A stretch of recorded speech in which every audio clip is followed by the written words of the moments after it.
เพชรดีมีหนึ่งในร้อยดวง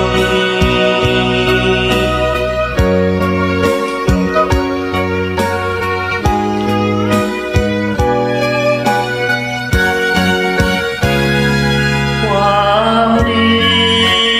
คนเรานี่ดีใดดีน้ำใจที่ให้แก่คน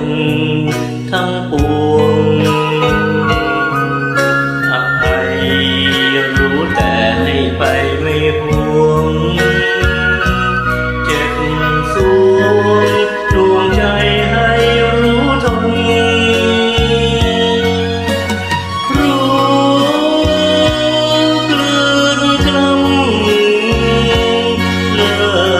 นความเป็นยอดคนชื่นชอบต่อคนร้อยคนมีหนึ่งเท่านั้น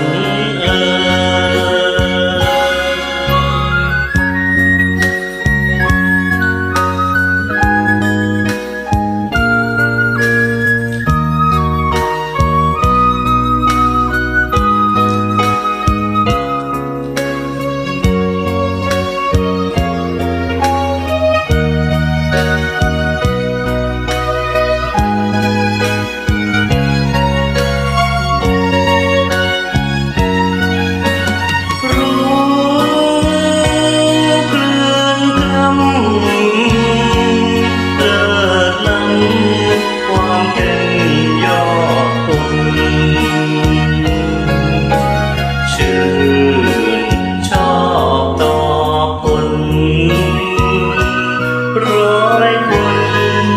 มีหนึ่งเท่านั้น